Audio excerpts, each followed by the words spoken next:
On April 28, 2007, Jonas Burgos, son of the late Free Press hero Joe Burgos, was abducted in a mall in Quezon City.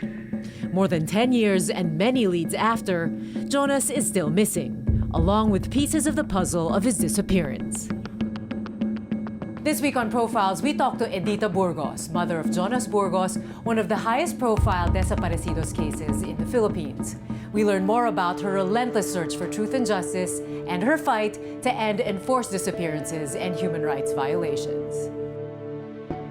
While some mothers keep scrapbooks to record their children's milestones, Edita keeps a detailed record of events since her son's disappearance.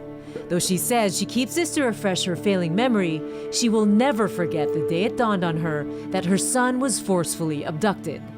We were supposed to meet and have a family council on a very important thing, and he promised he would be there. So when he didn't come, we were worried. Early Sunday morning, he finally answered his phone, but his voice was very weak, and his answers didn't make any sense. Nasaan ka? Ba't di ka dumating? Ano nangyari sa'yo? May problema ka ba? And then he answered, naliligo lang po ako. Then he said, kasama ko si Neil. Pag-usapan natin.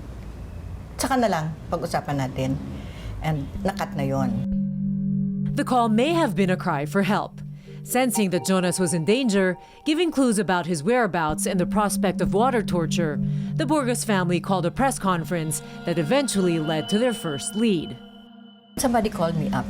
Sabi niya, Ma'am, may nakita pa akong kinidnap sa Evergotesco. Kinakaladkad yung isang mama. Parang yung picture na pinakita niya sa TV. The details they gathered from witnesses began to form a clear picture of what happened that day. Jonas was having lunch alone and unarmed in a mall in Quezon City. At about 1:30 p.m., 4 armed men and a woman in civilian clothes dragged him out of the restaurant and into a maroon Toyota Revo with plate number TAB 194. Witnesses recount that Jonas was shouting for help, crying, "Aktivista lang po ako." The license plate number was traced to a vehicle that was in the custody of the 56th Infantry Battalion of the Armed Forces of the Philippines in Bulacan that was impounded from illegal loggers on June 24, 2006. The guard was able to take down the car plate. Yeah. I think that's the biggest lesson. Yeah. That served as the first step, no, to look for the car plate, and we were able to secure the witnesses before the military got to them. But I was still on denial because I believed my son was a good boy. So, ba't naman siya kukunin? I can imagine the heartbreak, the fear. I mean, in the beginning of your search, were you optimistic you'd find him right away? It was easier to be optimistic when you do not know the truth about abductions and about torture. At the start, very, very optimistic, syempre, kasi anak siya ni Joe Burgos eh. With the help of human rights group Karapatan, the Burgos family filed a complaint at the Commission on Human Rights alleging military involvement in the abduction. A relentless search began, taking Edita to one military camp after another, appealing to many military and government officials, hoping her husband's name would help her son surface. How do you document all the information on Jonas? What you see, Mitch, is just about this small of all the things I've collected. Pictures of all the activities since 2007. That's 11 years. A milestone in the journey was the Supreme Court's granting of a writ of habeas corpus and a writ of amparo, demanding the government to produce Jonas to the court and present any evidence related to his enforced disappearance. The CHR was actually ordered to reinvestigate the case of Jonas Burgos. One of the major witnesses was able to identify one of the perpetrators, Major Harry Balyaga. At the time, there was no law that criminalizes enforced disappearance. So what they did, they filed the kidnapping case and serious illegal detention against Major Harry Balyaga. It was 2011 when the Commission on Human Rights presented a suspect, one of the rare cases of enforced disappearance where an alleged perpetrator was named. By identifying Army Major Harry Balyaga as a key suspect, it was imperative that the military answer for Jonas's disappearance. After 2 years, in October of 2013, the Quezon City Regional Trial Court ordered Balyaga's arrest for kidnapping. It had taken Edita more than 6 years to reach this breakthrough. I want him to know that we really looked for him. Yeah. That people looked for him. Yeah. And also, if we don't find him, his daughter would know that we exerted all the efforts to find him. She asks questions about her father. A lot, a lot. I believe that when we find him, he would be heartbroken if he learned that we did not look for him. Yeah. That would be more painful than his being disappeared.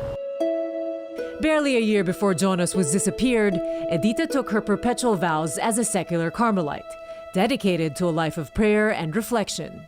The search for her son and the truth has turned her life around. The greatest battle actually is to be able to reconcile truths in my heart. If you're a Carmelite, you are being taught to desire silence and solitude. But to look for somebody who has been taken by military elements, you have to be noisy. Yes. For people not to forget that my son is still missing, I have to make noise. Her toughest struggle was facing the accusations thrown at her son. This general said that, this boy is really masalimot. He lives a double life. I had to look for the truth in my heart and reconcile this. By God's grace, I was able to find out that it is only a mother who knows the heart of her son. Despite an appeal from former President Corazon Aquino in 2007 that no harm be done to Jonas, and countless promises from military officials and presidents, 3 Philippine administrations have been unable to produce her son. The United Nations has written to Gloria Arroyo asking her about the case of Jonas. She simply ignored it. Always cover up. You come up to people, you go to their offices and say, yes, Mrs. Burgos, we will help you, we'll do everything. But later on you find out they're just covering up. I believe that there are a lot of good people in the military and there are few rotten eggs. I cannot believe that human beings can torture fellow human beings. Yeah. If you see torture victims, it's not easy to rejoice that the victim is not my son. Yeah. Because you know that that person is also being searched for by a mother, a brother, a sister. Yeah. And if you see that tortures, no, yung mga tanggal-tanggal na kuko, yung mga slashed faces, cigarette burns all over the body, we do that because we have to identify kung si Jonas nga o kung hindi, ano. You can just offer a prayer. You cannot even curse the torturer. Yeah. Kasi alam mo, anak din ng Diyos yun, di ba? But you feel so mad at him. Kung siguro kung nasa harap ko, pwede ko masuntok, no? Hindi eh. In a devastating turn of events, in October 2017, Army Major Harry Baliaga was acquitted of the charge of arbitrary detention. According to the court, the prosecution's evidence was based on hearsay and failed to prove the identity of the criminal. It still puzzles me how a lower court can find him innocent. But the Supreme Court has ruled that Harry Baliaga is accountable for Jonas. The Philippine Army is accountable for his disappearance, and it is an enforced disappearance case. And they are required, according to writ of Amparo, to produce the body and return the body to me. But, you know, the court has its processes, no? And it's confusing. Despite all the heartbreak, Edita's heart remains open to seeking justice not just for her son, but for the many other desaparecidos whose mothers and wives run to her for comfort and strength. Hindi namin nakita ni isang beses si Miss Burgos na nanghina, sinasabi niya lagi sa amin. Yung pag-asa na makikita niya pa yung kanyang anak. Any news from him or about where he might be? There are a lot of texted news to us. I think only to torture us some more. They tell us that they saw Jonas playing basketball in Davao. Somebody said, nakita namin nilibing ng buhay. His picture, after abduction picture, as well as the names of those who abducted him and the manner by which he was abducted was sent to me, anonymous. But we were able to verify that that came from a military source. There must have been days when you lost hope. Lead after lead, but some were not true. You didn't know what to believe. I never lost hope, actually. I would feel weak and I would just cry. I seldom cry. No? I believe that my God is the God of the impossible. Maybe later, and there is a good reason why it will be later, I will know the truth about this disappearance. Yeah.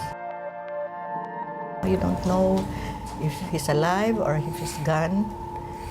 If he's alive, mas masakit kasi you know he's undergoing torture.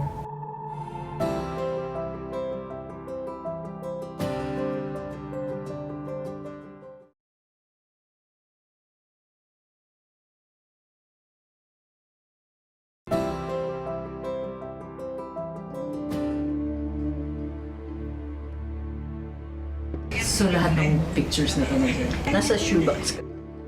Portraits of Mosquito Press is a documentary made by Jonas's younger brother, J.L. Burgos.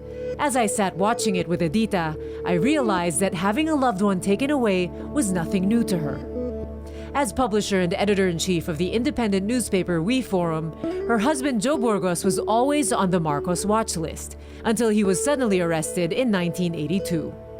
Did you feel a sense of deja vu or like history was repeating itself when Jonas was abducted? In terms of feelings, yes. But the situation was very different.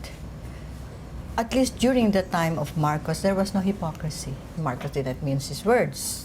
He was holding the newspaper saying, papakain ko ito sa publisher. Alam mo kung mag-iingat ka. That was under Marcos's martial law, at the brink of the 1986 People Power Revolution. In 2007, dealing with the Arroyo administration was a totally different, more intricate experience. When Joe was taken, I was there in the office. And I knew who took him. Si Jonas hindi eh. No? He just disappeared. And I went to all the offices, CIDG, the chief of the AFP, chief of the Philippine Army, all the offices. And they were also kind to me, in front of me. They even offered me chocolates, candies. They all promised they would help. In the end, they didn't help. In court, they even demonized Jonas. They painted a picture of Jonas that she couldn't reconcile with the picture in her heart of the boy she raised and loved. He's his father's son. Yeah. Hindi tatahimik eh. He would speak out his mind. Like his father, he had a loud voice and very gregarious, no? Very outgoing. No? All the children became what they are because of their father. Ako ganito lang ang influence ko sa kanila because I'd rather they became priests, nuns. Wala namang naging padre, walang naging madre. Their father was very passionate about this. Kung naniniwala ka sa pinaniniwalaan mo, kahit mali yan, panindigan mo yan. Kaya we couldn't stop them from doing what they wanted to do. Pinalaki namin ganun eh. Hindi ko siya iniisip na isang press freedom advocate ang tatay ko. Sa kainan, nag-uusap kami ng mga political na mga bagay. Akala ko bilang bata ay isang normal na sitwasyon yon. It was Joe Burgos' fierce conviction to fight for freedom, equality, and democracy that made an impact on the Burgos children and may have led to Jonas's decision to dedicate his life to uplifting the farmers' plight.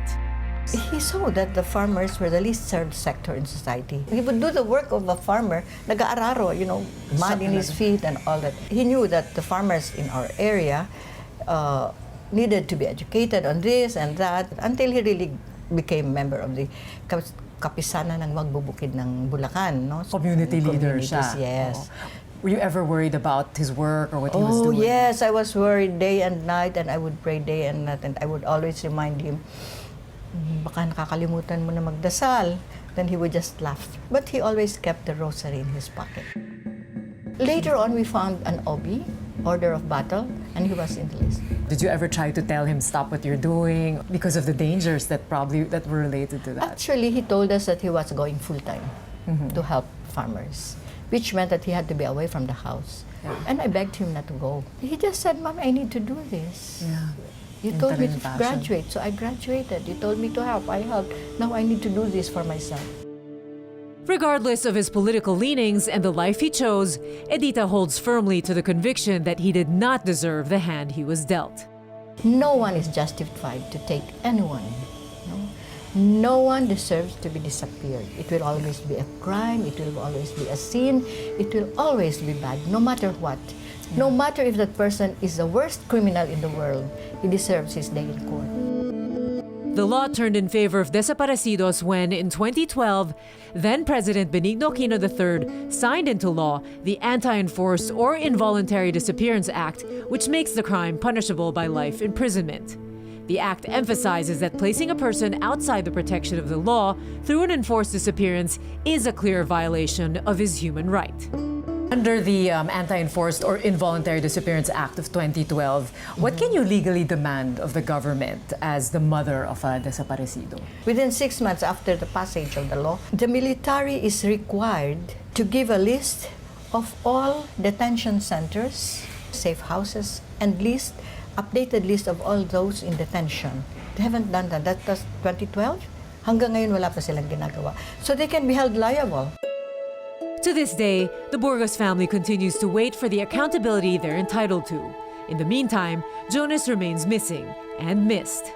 The pain is doubled when I see how his brothers and sisters miss him.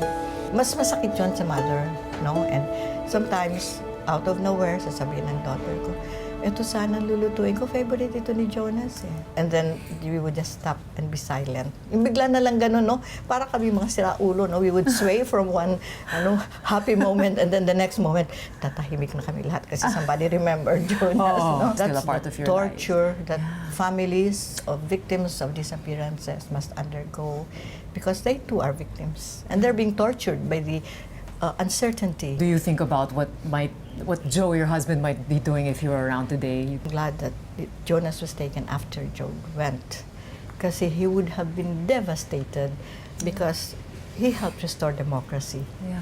No, and he gave his life. Dugo, luha. There were times when there were no meals for the family, but the newspaper had to come out, and they reward us with this. Yeah. It's heartbreaking.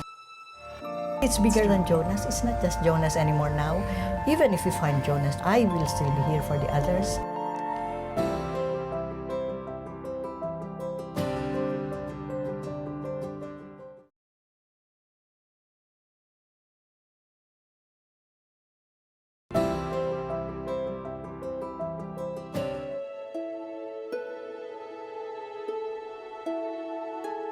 On All Souls Day last November 2018, instead of heading to cemeteries, a tight-knit band of families trooped to Mendiola, holding up pictures of their missing desaparecido loved ones.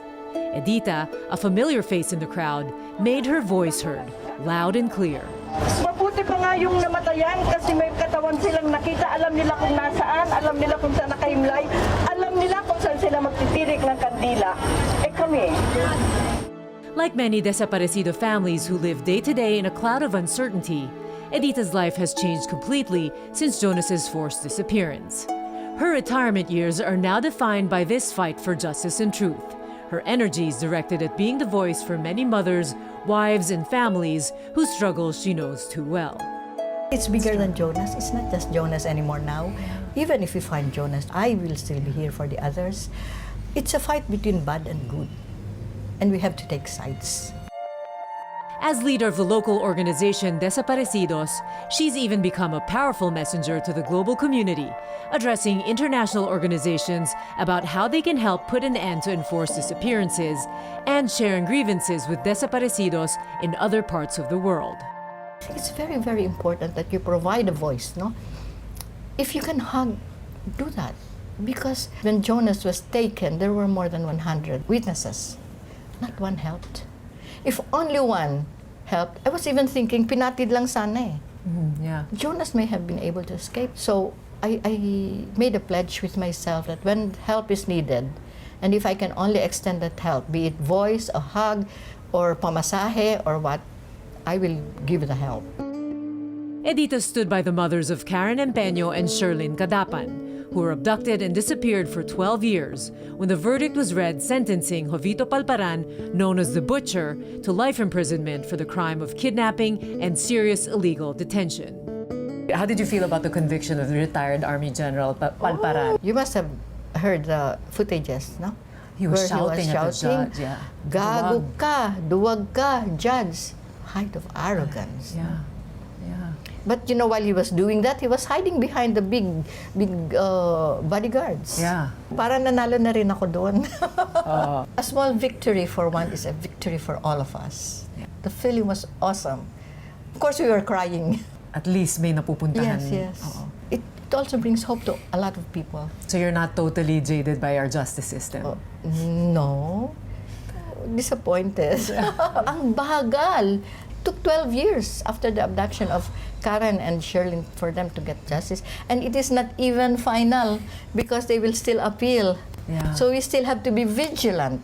Two administrations after, you know, the disappearance of Jonas, and it's been 11 years. Has it changed? Is it better? Is it worse? Are we more vulnerable? It's terrible because I think people are numbed now. Wala ka nang pakialam kasi ganun talaga eh. Parati na lang nangyayari. There is no rage. Why don't we fight back, no? There are small groups, pockets of groups of women who do this. Pero hindi sapat eh. Dapat lahat ng nanay kasi affected lahat ng anak. Even children think that the solution is to kill. Is that what we want to teach our children? Although the documented enforced disappearances under the Duterte administration number only 23, Philippine National Police records show the death toll of Mr. Duterte's war on drugs has reached over 4,000. Other concerned groups peg that figure to be much higher. Faced with similar sorrows, victims of this war have come to Edita for aid, comfort, and strength. I was invited to be a convener. I said, yes, against tyranny, of course. Somebody called up to say, Nanay, pwede ka ba mag-donate ng ganito-ganito for Rise Up, my meeting? Yes, umpisa pa lang yun, and then ngayon, I'm with them. So just keep an open heart and then respond and say yes. Sabi niya nga, hindi na lang si Jonas Burgos ang hinahanap ko. Hinahanap ko na rin pati yung mga biktima ng iba pang kaso ng enforced disappearance. Kahit ibang tipo ng human rights violation, kasama namin siya. Dati ayaw niya kasi kaming sumama sa rally eh. Pero kami ni Jonas, nagra-rally kami. Pero ngayon, nasa unahan na siya ng rally. Siya na yung nagsasalita sa stage. First and foremost, nanay siya. Hindi lang naming mga anak, kundi pati yung ibang mga families ng mga victims ng Desaparecidos, kahit ng Tokhang, nagiging nanay siya ng iba't ibang tao. What keeps driving you forward despite the challenges and struggles? My heart is open. When somebody says, may I interview you on what? On this? Okay, go. Can you go to Davao for these people? Yes, go. So kung kaya, sige lang, day to day, I just made a decision to stay. And to do it, not only for Jonas, but for those who have less. Kasi ang dami kong kasamang who have no witnesses and, and maybe the Lord brought me here because may konting tapang, may konting dasal. This 75-year-old warrior remains undeterred by endless challenges to her search for the truth and the seeming deterioration of the Philippine justice system, which have forced her to shed her quiet persona and speak out. After 11 years of waiting for justice and any sign of Jonas, living in constant uncertainty, it's easy to lose hope and the will to keep up the fight. Instead of becoming angry and bitter, Edita's struggles have emboldened her to live each day more fully and to make a difference in any way she can. You and the mothers and wives of other desaparecidos continue to fight. Are you hopeful that you will find Jonas? In God's perfect time, when I'm ready, I'll find him. Siyempre, pag naiisip ko si Jonas, naiiyak ako, naiisip ko na sana kung nandito siya. And, you cry. Okay, shed tears. Pero wag tayo mag-give up kasi alam naman natin na ang Diyos ang Diyos ng imposible. What is impossible to man is possible to God. I do not believe in accidents or coincidences. I believe in providence.